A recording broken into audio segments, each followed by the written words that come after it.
बच्चों, जो लास्ट जो लेक्चर था, उस लास्ट लेक्चर के अंदर हमने फंक्शंस की डेफिनेशंस की थी, यानी कि इस फंक्शंस की डेफिनेशंस हमने पढ़ी थी। और फंक्शंस और रिलेशंस के बीच में हमने डिफरेंस भी देखा था कि आपके पास फंक्शंस और रिलेशंस के बीच में क्या डिफरेंस होता है। और हमने फंक्शंस के कुछ एग्जाम्पल्स भी किए थे, और उन एग्जाम्पल के बेस्ड पर हमने ये देखा था कि ऐसी कौन कौन सी कंडीशन है कि जिस केस के अंदर हमारे पास फंक्शंस नहीं बनता है, और ऐसी कौन सी कंडीशन है जिस केस के अंदर हमारे पास फंक्शन बनता है। तो इससे नेक्स्ट जो लेक्चर है बच्चों, वो नेक्स्ट लेक्चर हमारे पास एल्जेब्रा ऑफ रियल फंक्शंस पर है। Algebra of a real functions का मतलब क्या होता है? तो सबसे पहले हम एल्जेब्रा के ऊपर बात कर लेते हैं कि एल्जेब्रा का मतलब क्या होता है। तो एल्जेब्रा का मतलब ये होता है बच्चों कि किन्हीं भी दो टर्म्स को एडिशन करना, उनका सब्ट्रैक्शंस करना, उनका मल्टीप्लिकेशंस कर देना, उनका डिवाइड्स करना, और किसी स्केलर कांस्टेंट से स्केलर टर्म से उनको क्या करवा देना, मल्टीप्लाई करवा देना। तो ये हमारे पास एल्जेब्रा की कंडीशंस होती है। और ऑफ ए रियल फंक्शंस का मतलब क्या हुआ? जब हम algebra of a real functions पढ़ ही रहे हैं, तो इसका मतलब ये हुआ कि इस algebra of a real functions के अंदर हम किन्हीं भी दो फंक्शंस का एडिशन करेंगे, उनका सब्ट्रैक्शंस करेंगे, और उन दोनों फंक्शंस का हम मल्टीप्लिकेशंस करेंगे, उनका कोशेंट निकालेंगे यानी कि डिवीजन की फॉर्म में लिखेंगे उनको, और किसी स्केलर टर्म से उनको हम क्या करवाएंगे, मल्टीप्लाई करवाएंगे। तो चलिए बच्चों, हम स्टार्ट करते हैं अपने टॉपिक को।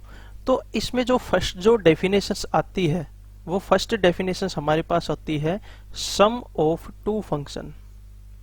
सम ऑफ टू फंक्शन यानी कि हमने किन्हीं भी दो फंक्शन का क्या करना है, सम करना है। तो हमने बच्चों क्या किया, इसके अंदर हमने सपोज किया कि late f such that x into y and g such that x into y, x into r ले लिया बच्चों हमने, x into r और g such that x into r be the two real value function, be the two real valued function। तो हमने ये दो real valued functions ले लिए। अब इसके अंदर क्या है बच्चों कि हमारे पास एक फंक्शन ऐसा डिफाइन होगा जो इन दोनों फंक्शंस की सम की फॉर्म में हम रिप्रेजेंट करेंगे। तो हमने कहा यहां पर then there sum f plus g is defined as that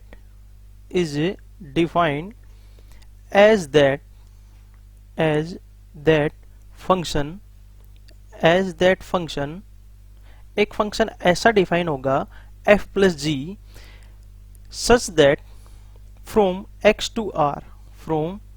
x into r।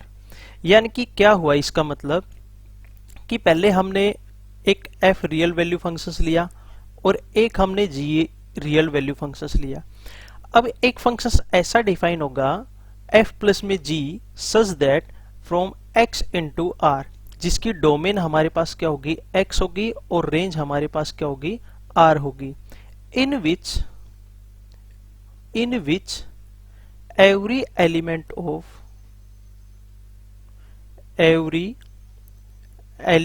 of x belongs to capital X to a unique element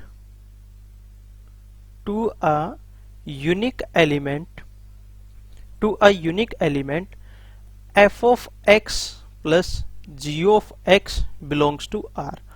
तो इसका मतलब क्या हो बच्चों, हमने दो रियल वैल्यू फंक्शंस लिए। एक हमने रियल वैल्यू फंक्शंस लिया f such that x into r, और एक रियल वैल्यू फंक्शन लिया हमने f such that x into r।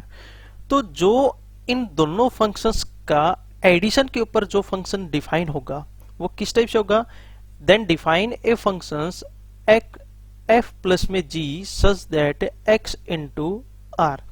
तो इसका मतलब क्या हुआ कि पहले तो हमने इन दोनों फंक्शंस का एडिशन किया और कोई एक एलिमेंट लिया, उस एलिमेंट के ऊपर इन दोनों की एडिशंस के बाद जो रिजल्ट आता है वो हमने कंडीशन अप्लाई की। तो हमारे पास रिजल्ट क्या मिलेगा, f ऑफ x प्लस में g ऑफ x। यहां पर जो आंसर होगा वो आंसर भी हमारे पास को डोमेन यानी कि रियल नंबर का ही एक एलिमेंट होना चाहिए।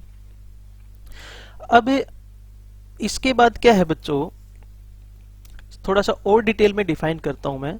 हमने ये दो फंक्शंस लिए f such that x into R और g such that x into R. जब हम इन दोनों फंक्शंस का एडिशन करके मैपिंग डिफाइन करेंगे, f प्लस जी मैपिंग जो हम डिफाइन करेंगे, वो मैपिंग हमारे पास f की जो डोमेन है, f की जो डोमेन है एंड और g की जो डोमेन है, g की जो डोमेन है, इन दोनों फंक्शन की डोमेन की जो इंटरसेक्शन होगी, इंटरसेक्शंस के जो एलिमेंट आएंगे उन एलिमेंट्स के ऊपर हम f प्लस में g मैपिंग डिफाइन करेंगे। और f plus G mapping define करने के बाद हमारे पास जो इसका रिजल्ट आएगा यानी कि जो हमारे पास रेंज आएगी, वो रेंज हमारे पास एक रियल सेट का ही एलिमेंट होना चाहिए। तो उस केस के अंदर हम डिफाइन करते हैं सम ऑफ द टू फंक्शन। तो ये फर्स्ट केस था सम ऑफ द टू फंक्शंस का। इसके बाद बच्चों नेक्स्ट हमारे पास आता है difference of the two function. Second हमने लिया difference of the two function, difference of the two function. अब हम किन्हीं दो फंक्शंस का डिफरेंस करके देखेंगे कि किन्हीं भी दो फंक्शंस का डिफरेंस करने के बाद उसकी डोमेन और रेंज हमारे पास क्या होती है। तो एज ए प्रीवियस डेफिनेशंस की ही तरह हमने यहां पर दो रियल वैल्यू फंक्शंस लिए।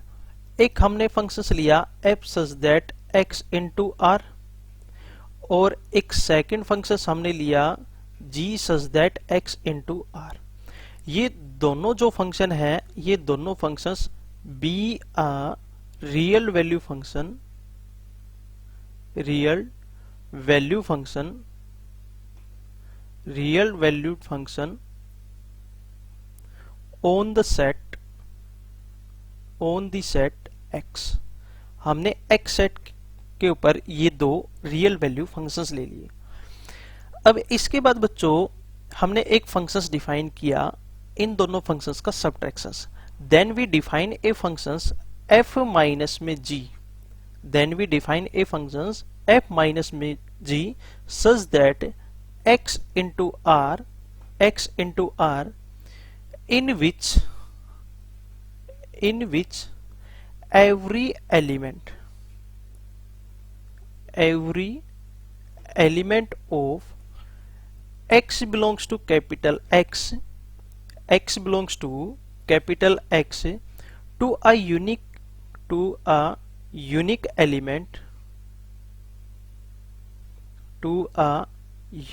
element of f of x minus में g of x belongs to r। यानी कि हमारे पास दो फंक्शंस थे, एक फंक्शन हमारे पास f such that x into r and the second function is g such that x into r। अब हमने इन दोनों फंक्शन का सब्ट्रैक्शन किया, सब्ट्रैक्शन करने के बाद हमारे पास एक फंक्शन डिफाइन हुआ f माइनस में g। तो x सेट के जितने भी एलिमेंट थे उन एलिमेंट्स के ऊपर हमने f माइनस में g मैपिंग लगाई और f माइनस में g मैपिंग लगाने के बाद जो हमारे पास आंसर आएगा यानी कि जो रेंज आएगी, वो रेंज हमारे पास इस रियल नंबर के सेट का ही एलिमेंट होना चाहिए। तो इस टाइप से बच्चों हम डिफाइन करते हैं difference between the two functions. और इसके अंदर भी वही सेम पॉइंट आता है कि हमारे पास f जो फंक्शन है, इस फंक्शंस की डोमेन के जितने भी एलिमेंट हैं और g जो हमारे पास फंक्शन है, एक हमारे पास g फंक्शन है और इस फंक्शन की जो डोमेन है, इन दोनों फंक्शन की डोमेन के जो इंटरसेक्शन के जो एलिमेंट आएंगे, उन इंटरसेक्शन के एलिमेंट्स के ऊपर हम f माइनस में g मैपिंग डिफाइन करेंगे, और f माइनस जी मैपिंग डिफाइन करने के बाद हमारे पास जो रेंज आएगी वो रेंज हमारे पास इस रियल नंबर सेट का ही एक एलिमेंट होना चाहिए। तो इस टाइप से हमारे पास बच्चों आता है difference of the two function. इसके बाद नेक्स्ट हमारे पास से टर्म्स आती है, वो नेक्स्ट टर्म हमने ले ली, वो ले ली बच्चों हमने, सम हो गया, डिफरेंस हमारे पास हो गया। इसके बाद आता है product of the two function. हमने लिया product of the two function. अब हमने कोई भी दो फंक्शन का प्रोडक्ट करना है कि किस टाइप से हम दो फंक्शन का प्रोडक्ट हम करते हैं। तो बच्चों हमने उसी टाइप से दो फंक्शन सपोज किए। एक फंक्शन मैंने ले लिया, फर्स्ट मैंने फंक्शन लिया कि f such that x into R, और एक सेकंड मैंने फंक्शन लिया g such that x into R. ये मेरे पास क्या है, two real value function, real valued function on the set x। हमने x सेट के ऊपर ये दो रियल वैल्यू फंक्शंस डिफाइन किए। अब एक फंक्शन ऐसा डिफाइन होगा जो इन दोनों फंक्शंस की प्रोडक्ट को डिफाइन करेगा। तो हमने यहां पर लिखा बच्चों then there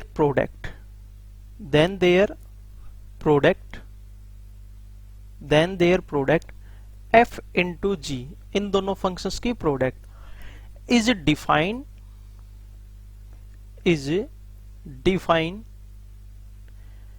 as that function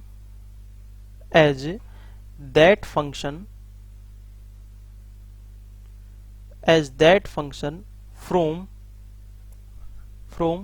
x to r। तो अब हमने एक f डॉट जी फंक्शन डिफाइन किया x से लेके r तक, यानी कि x हमारे पास डोमेन है और r हमारे पास को डोमेन है। x to r in which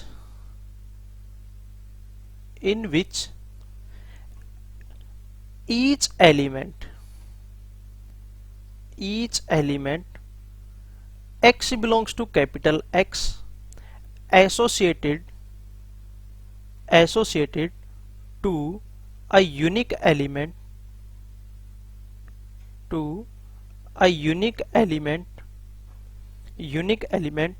of f of x into में g of x belongs to r, that is f of g of x is equal to f of x into g of x for all x belongs to capital X।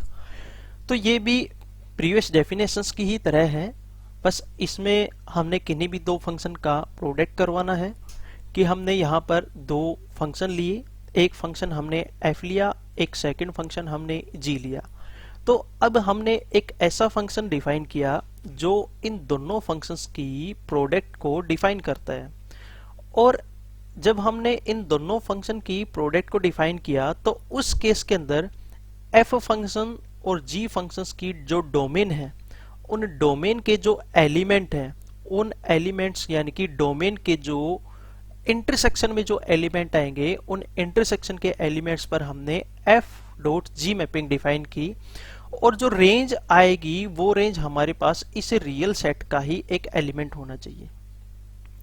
तो इस type से हम बच्चों किन्हीं भी दो functions का product हम डिफाइन करते हैं कि f dot g f g of x is equal to f of x dot g of x for all x belongs to capital X। तो इस टाइप से बच्चों हमारे पास product of the two function होता है। बस ये बच्चों बेसिक कॉन्सेप्ट्स हैं जो आपको पता होना चाहिए कि फंक्शंस को हम डिवाइड किस टाइप से करवाते हैं, फंक्शन को मल्टीप्लाई हम किस टाइप से करवाते हैं, फंक्शन का एडिशन हम किस टाइप से करवाते हैं। अगर हम मल्टीप्लिकेशन की बात करें तो मान लो हमने दो फंक्शन ले लिए, एक फंक्शन हमने लिया F of X is equal to X square plus में 2 और एक जी ऑफ एक्स फंक्शन लिया हमने 2x प्लस में 3। तो जब हम इन दोनों फंक्शन का प्रोडक्ट करेंगे तो एफ ऑफ एक्स इंटू में जी ऑफ एक्स जो आएगा वो आएगा हमारे पास x square plus 2 into 2x plus 3, यानी कि इन दोनों रिजल्ट्स का हम मल्टीप्लिकेशंस करवा देंगे और मल्टीप्लिकेशंस जो रिजल्ट आएगा वो रिजल्ट इन दोनों फंक्शन की प्रोडक्ट को डिफाइन करेगा। तो ये बच्चों हमारे पास product of the two function होता है। इसके बाद हमारे पास आता है बच्चों quotient of the two function. हमने फोर्थ ले लिया, फोर्थ हमारे पास आता है quotient of the two function. अब हमने quotient of the two functions के बारे में पढ़ना है कि quotient of the two functions हम किस टाइप से डिफाइन करते हैं। तो इस केस के अंदर भी बच्चों हमने दो फंक्शन ले लिए। एक फर्स्ट फंक्शन हमने लिया f such that x into R और सेकेंड फंक्शन लिया हमने g such that x into R. Be the two real valued function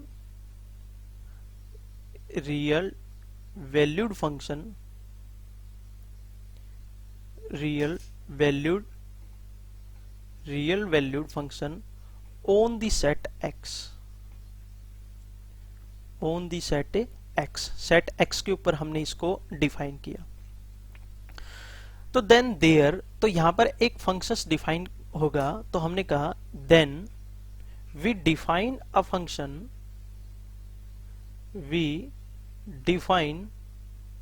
function. तो बच्चों हम यहां पर एक फंक्शन डिफाइन करेंगे that f divided by g such that x into r by the rule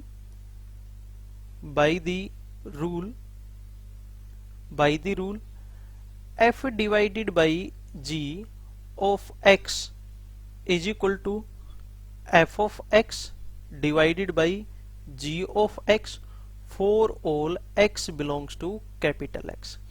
तो बच्चों यहां पर एक पॉइंट नोट करना है हमें। वो पॉइंट हमारे पास क्या है कि हमारे पास यहां पर दो फंक्शन है। एक फंक्शन हमने f लिया है x इंटू आर और एक फंक्शन हमने g लिया है x इंटू आर। हमने दो फंक्शन लिए। तो अब हमने एक फंक्शन डिफाइन किया। फंक्शन कौन सा डिफाइन किया हमने? f divided by g। जब हम f divided by g function हम डिफाइन करेंगे तो हमने डोमेन में से उस एलिमेंट को रिमूव कर देना है जिस एलिमेंट के ऊपर हमारे पास g ऑफ x फंक्शन, यानी कि उस एलिमेंट के ऊपर अगर मैं g मैपिंग लगाऊं तो मेरे पास इज इक्वल टू 0 जो रिजल्ट आए, तो उस एलिमेंट के ऊपर मैंने g मैपिंग डिफाइन नहीं करनी है और ना ही हम f मैपिंग डिफाइन करेंगे। क्यों? क्योंकि f डिवाइडेड बाई g जो फंक्शन हम डिफाइन करेंगे तो f की जो डोमेन होगी और हमारे पास g की जो डोमेन होगी, इन दोनों फंक्शन की डोमेन के जो इंटरसेक्शन के जो एलिमेंट होंगे उन इंटरसेक्शन के एलिमेंट के ऊपर हम f divided by g mapping define करेंगे। लेकिन उन इंटरसेक्शन के एलिमेंट्स में से हमने वो एलिमेंट स्किप कर देना है, यानी कि वो एलिमेंट हमने लेना ही नहीं है कि जिस एलिमेंट के ऊपर हम g मैपिंग लगाए और हमारा रिजल्ट इज इक्वल टू 0 आ जाए। अगर हमारा रिजल्ट इज इक्वल टू 0 आता है तो something divided by 0 is equal to not define. तो ये हमारे पास बच्चों एक रिजल्ट बनता है। तो इस केस के अंदर बच्चों हमारे पास जो g डिवाइडेड बाई x है, ये g डिवाइडेड बाई x हमारे पास क्या होना चाहिए? नॉट इक्वल टू 0, तभी हम quotient of the two function define कर सकते हैं। तो ये बच्चों हमारे पास quotient of the two function है। अब इसके बाद नेक्स्ट रिजल्ट हमारे पास आता है फिफ्थ। वो फिफ्थ रिजल्ट बच्चों हमारे पास आता है multiplication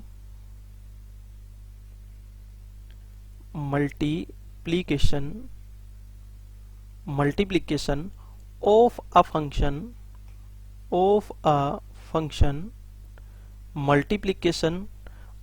function by a scalar.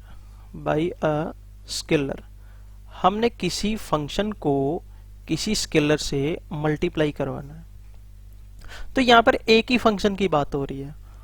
तो बच्चों हमने यहां पर लिया late f such that x into r be a real valued function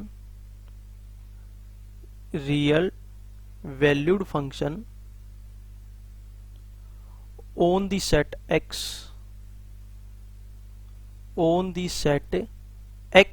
हमने एक f such that x into r एक फंक्शन डिफाइन किया ऑन द सेट x के ऊपर। तो अब हमारे पास से और किसी स्केलर से मल्टीप्लाई करवाना है।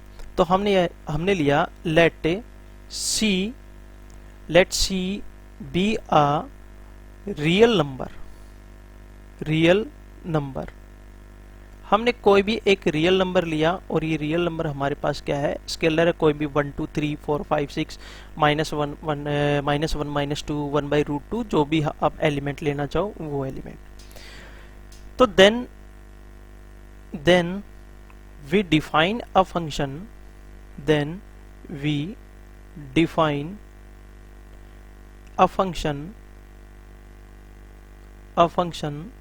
such that c of f such that x into r।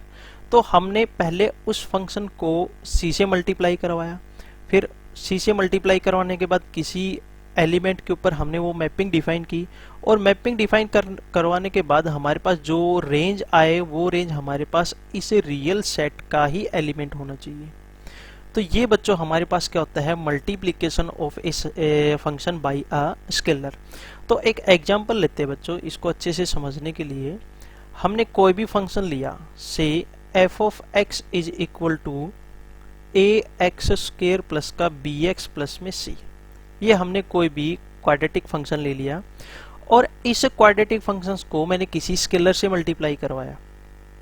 अगर हम 0 से मल्टीप्लाई करवाते हैं तो ये सारा रिजल्ट हमारे पास 0 हो जाएगा। ओनली अगर इसके साथ मल्टीप्लाई नहीं है तो हमारे पास ओनली कांस्टेंट रिजल्ट बचेगा।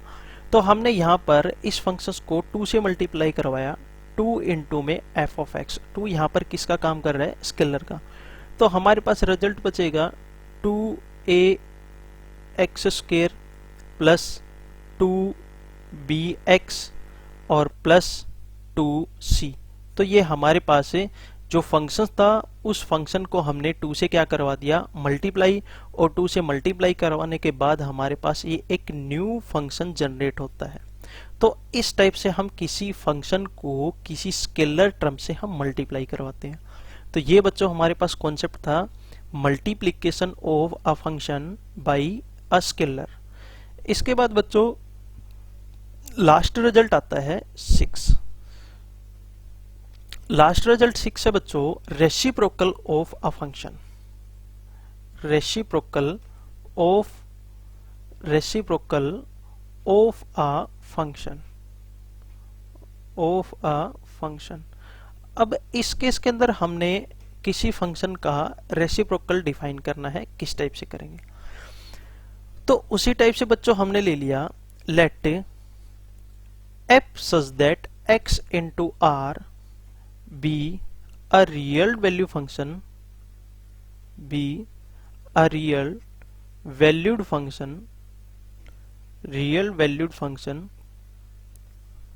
on the set x। हमने यहां पर एक फंक्शन डिफाइन किया f such that x into r, एक रियल वैल्यू फंक्शन लिया हमने। तो then we define a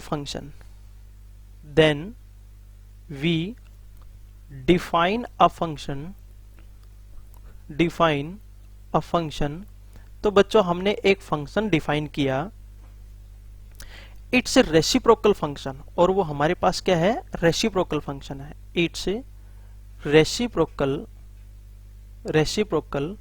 of a function reciprocal of a function 1 by f as a function as a function from इस result को बच्चों ध्यान से देखना, from x minus x such that f of x is equal to 0 to r by the rule 1 divided by f of x is equal to 1 divided by f of x। तो देखो, अगर हमने किसी फंक्शन का reciprocal करना हो तो उस केस के अंदर उस फंक्शन को हम 1 के डिवाइड में लिख देते हैं। लेकिन यहाँ पर बच्चों एक पॉइंट समझने के लिए है कि हमारे पास ये कंडीशन क्या है। ये कंडीशन बच्चों हमारे पास डिनोट करती है कि 1 डिवाइडेड बाई एफ जो हमने फंक्शन लिया, इस फंक्शन की डोमेन, इस फंक्शन की डोमेन क्या है कि अगर बच्चों मान लो किसी फंक्शन का मैं रेसिप्रोकल निकालता हूं और उस फंक्शन को मैं 1 divided by F of x लिख देता हूं, तो हमने जो एफ मैपिंग हमने डिफाइन करनी है, उस एफ मैपिंग हम उस एलिमेंट के ऊपर डिफाइन नहीं करेंगे कि जिस एलिमेंट के ऊपर हमारे पास कि F of X is equal to 0 हो जाए। तो बच्चों यहां पर इसने यही रिजल्ट राइट किया है कि x हमारे पास यहां पर डोमेन का सेट था और उस डोमेन के सेट में से हमने वो एलिमेंट रिमूव कर दिया जिस एलिमेंट के ऊपर f मैपिंग हमारा 0 रिजल्ट देती है।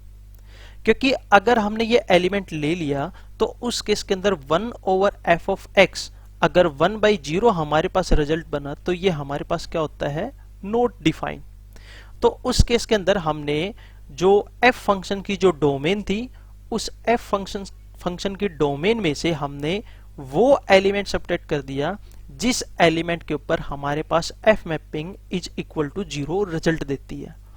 तो इस टाइप से बच्चों हम फाइंड आउट करते हैं रेसिप्रोकल ऑफ अ फंक्शन, कि किस फंक्शंस का रेसिप्रोकल हम किस टाइप से फाइंड आउट करते हैं। इसके बाद बच्चों हमारे पास से जो नेक्स्ट रिजल्ट जो आता है, वो रिजल्ट हमारे पास आता है कि फंक्शन को क्लासिफाइड करना, classification of functions, classification of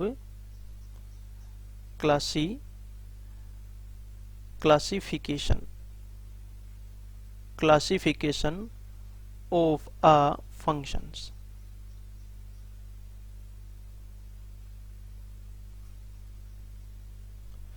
classifications of a function, ये बच्चों हमने फाइंड आउट करना है। यानी कि फंक्शन को हम क्लासिफाइड करेंगे कि किस किस टाइप से हम क्लासिफाइड करते हैं और उनको क्या नाम दिया गया है। तो इसके अंदर बच्चों सबसे पहले जो फर्स्ट टाइप जो आती है, वो फर्स्ट टाइप हमारे पास आती है इनटू फंक्शन की। हमारे पास फर्स्ट टाइप आती है इनटू फंक्शन की। इनको ध्यान से देखना बच्चों, क्योंकि इनके ऊपर अब हमसे क्वेश्चन पूछे जाएंगे एक्सरसाइज के अंदर।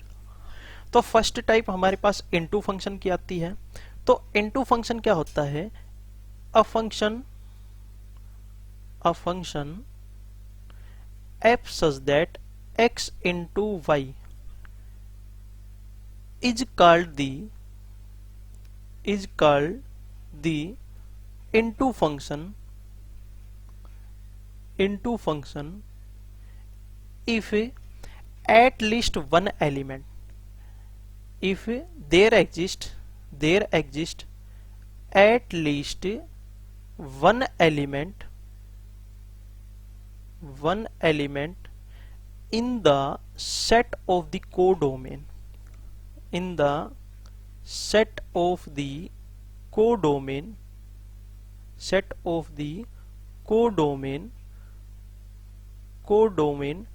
do not have any pre-image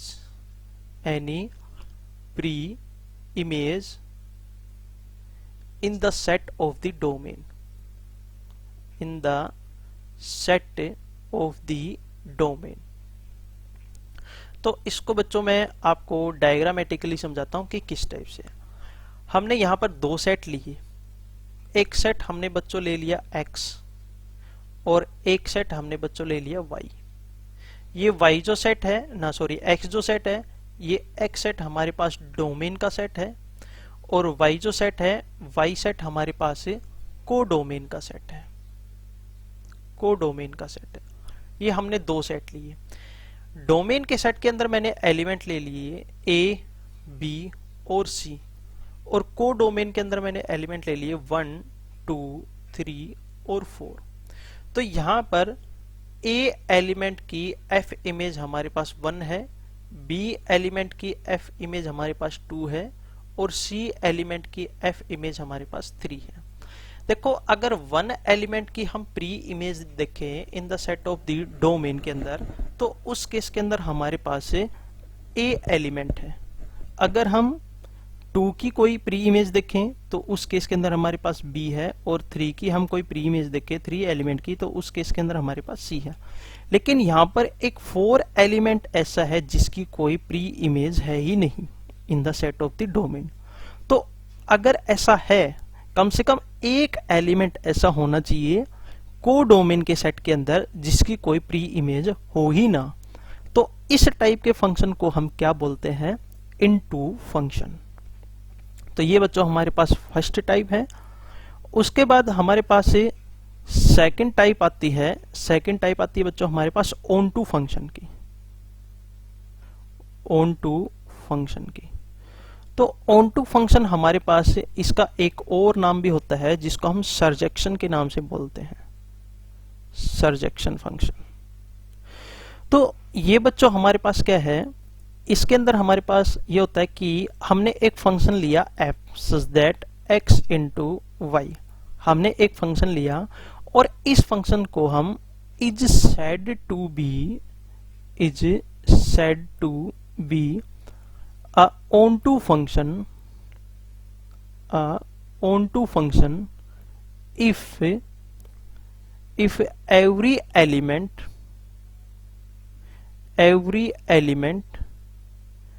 in the set of the codomain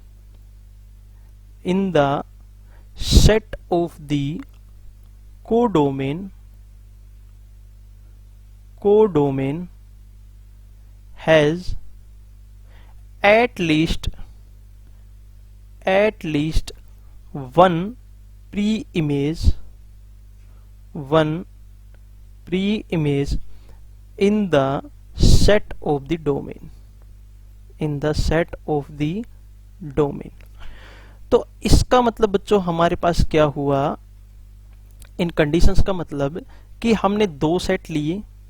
एक सेट हमने ले लिया बच्चों x, ये हमारे पास डोमेन का सेट है, और एक सेट हमने बच्चों ले लिया y, ये y सेट हमारे पास है कोडोमेन का सेट है। अब हमने डोमेन के सेट के अंदर एलिमेंट लिए a, b, c और d, और कोडोमेन के सेट के अंदर हमने एलिमेंट लिए 1, 2 और 3, 3 एलिमेंट लिए। तो यहां पर a एलिमेंट के लिए f इमेज हमारे पास 1 है, b के लिए हमारे पास 2 है, c के लिए हमारे पास 3 है और d के लिए भी हमारे पास क्या है, 3 है। देखो हमने जब इस ऑन टू फंक्शंस की डेफिनेशंस को पढ़ा तो उसके अंदर ये था कि f such that x into Y, कि x से लिख के y एलिमेंट के ऊपर हमने एक f मैपिंग डिफाइन की, तो उसको हम ऑन टू फंक्शन बोलेंगे कब, अगर every element of in the set of the codomain has at least one, कम से कम एक से ज्यादा भी हो सकती है, प्री इमेज हो इन the set of the domain. तो यहां पर देखो जो हमारे पास कोडोमेन का जो सेट है, उस कोडोमेन के सेट के अंदर 1 है, 1 की प्री इमेज a है, 2 है, 2 की प्री इमेज b है, 3 की प्री इमेज c है और 3 की प्री इमेज d है। यानी कि हर एलिमेंट की कम से कम एक इमेज तो है ही है, और जो कुछ ऐसा एलिमेंट है उसकी एक से ज्यादा भी हो सकती है। कम से कम एक प्री इमेज तो जरूर मिलनी चाहिए हर एलिमेंट की। कोडोमेन के सेट के अंदर जितने भी एलिमेंट हैं उन हर एलिमेंट की कम से कम एक प्री इमेज तो जरूर होनी चाहिए इन the set of the domain, और एक से ज्यादा भी हो सकती है। तो इस टाइप के फंक्शंस को हम बोलते हैं ऑन टू फंक्शन। इसके बाद बच्चों हमारे पास नेक्स्ट आता है, नेक्स्ट थर्ड टाइप आती है हमारे पास one one function. One one function, one one function, one one function को बच्चों हम सेकेंड इंजेक्शंस भी बोलते हैं, इसको इंजेक्शंस फंक्शन।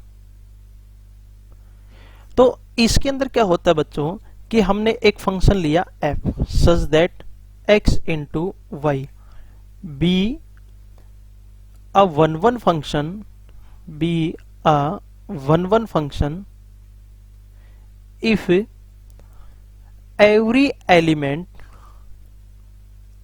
every यहां पर इस टाइप से लिखो, B a one one function if different element, if different element of the set x, यानी कि जो डोमेन का सेट है वो have different images, different images in y, in y, यानी कि ये हमारे पास है कोडोमेन का सेट है। तो इसका मतलब क्या हुआ बच्चों कि हमने एक सेट x लिया और एक सेट हमने y लिया। इस x सेट के अंदर एलिमेंट हमने ले लिए बच्चों a, b, c और d, और इसके अंदर एलिमेंट ले लिए हमने 1, 2, 3 और 4। x सेट के अंदर जितने भी एलिमेंट हैं उन हर एलिमेंट की डिफरेंट डिफरेंट इमेजेस होनी चाहिए इन the set of the codomain. तो यहाँ पर a की f इमेज हमारे पास 1 है, b की हमारे पास 3 है, c की हमारे पास 2 है और d की हमारे पास क्या है, 4 है। Different element in the set of the domain have and different images in the set of the codomain. तो इस टाइप के फंक्शंस को हम बोलते हैं बच्चों onto function, one one function. और एक और टाइप आती है बच्चों, वो टाइप हमारे पास आती है मैनी वन फंक्शन। वो टाइप हमारे पास आती है many one function, many one function. तो मैनी वन फंक्शंस क्या होता है बच्चों? मैनी वन फंक्शन है अगर हमने कोई फंक्शन लिया f such that x into Y. एक हमने सेट x लिया, एक सेट हमने y लिया, ये हमने दो सेट ले लिए। x हमारे पास यहाँ पर डोमेन का सेट है और y हमारे पास कोडोमेन का सेट है।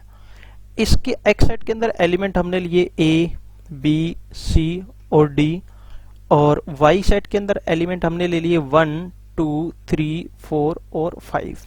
ये 5 एलिमेंट ले लिए।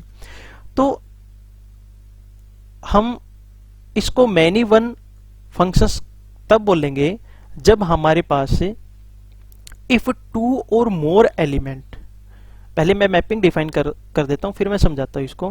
तो ए की मैंने एफ इमेज ली 1 और बी की मैंने ले ली 2 और सी की मैंने ले ली यहां पर 4 और डी की मैंने कितनी ले ली यहां पर, डी की मैंने ले ली यहां पर 2। तो देखो इस टाइप के फंक्शन को हम मैनी वन फंक्शन बोलेंगे कब? इफ टू और मोर element in the set of the domain have the same images in the set of the codomain। यानी कि जो डोमेन का जो सेट है, इस डोमेन के सेट के अंदर दो या दो से ज्यादा एलिमेंट ऐसे होने चाहिए जिनकी सेम इमेज हो। तो यहां पर देखो बच्चों, एक B एलिमेंट है और एक D एलिमेंट है, दो से ज्यादा भी हो सकते हैं, उनकी इमेज क्या हो, सेम हो। तो यहाँ पर B की इमेज भी हमारे पास 2 है और D की इमेज भी हमारे पास कितनी है, 2 है। यानी कि f of B is equal to 2 और f of D is equal to 2। इन दोनों एलिमेंट की इमेज हमारे पास क्या है, सेम है। तो मैनी वन फंक्शन की डेफिनेशन ये होती है, इफ टू और मोर एलिमेंट, यहां पर लिख देता हूं मैं बच्चों, इफ टू और मोर element, two or more element in the set x have and same image in the set of a y, in the set of a y। तो इस टाइप के फंक्शन को हम क्या बोलते हैं, मैनी वन फंक्शन। तो बच्चों आज के लिए बस इतना ही, और इसके आगे जो हमारे पास कुछ और फंक्शन की डेफिनेशंस बचती हैं क्लासिफिकेशन के अकॉर्डिंग, जिसमें हमारे पास एक 1 into आता है, 1 into है, 1 onto है, और मैनी वन into है, मैनी वन onto है। इन टाइप्स को हम कल देखेंगे। और इसके बाद हमारे पास से कुछ 2-3 डेफिनेशन आती हैं, जैसे लॉगरिथम फंक्शन हमारे पास क्या होता है, एक्सपोनेंशियल फंक्शन हमारे पास क्या होता है, और एक्सपोनेंशियल फंक्शन लॉगरिथम फंक्शन हो गया, और इनके ग्राफ, इनकी डोमेन और रेंज हम कल सीखेंगे कि लॉगरिथम फंक्शन की डोमेन क्या होती है, रेंज क्या होती है। इसको डायग्रामेटिकली भी हम इसको समझेंगे, और एक्सपोनेंशियल फंक्शन की भी डोमेन और रेंज क्या होती है, और इसको भी हम ग्राफिकली मेथड से इसको भी हम समझेंगे। तो बच्चों आज के लिए बस इतना ही। जो हमने इसकी क्लासिफिकेशन की है फंक्शंस की, वो आपने अच्छे से समझनी है, क्योंकि क्वेश्चन जो आएंगे एक्सरसाइज के अंदर वो इनकी क्लासिफिकेशंस के ऊपर ही बेस्ड मिलेंगे। और जो 2 टाइप्स बचती हैं, लॉगरिथम फंक्शन और एक्सपोनेंशियल फंक्शन, इनकी डोमेन और रेंज आपको पता होनी चाहिए, और इनको हम ग्राफिकली भी समझेंगे, ताकि जब इन दोनों टाइप्स के ऊपर लॉगरिथम फंक्शन और एक्सपोनेंशियल फंक्शन के ऊपर क्वेश्चंस पूछे जाएं, तो उनके अंदर आपको डोमेन और रेंज इनकी पता रहे कि डोमेन और रेंज हमारे पास एक्सपोनेंशियल फंक्शन और लॉगरिथम फंक्शन की क्या होती है। तो आज के लिए बच्चों बस इतना ही, कल इसको कंटिन्यू करते हैं।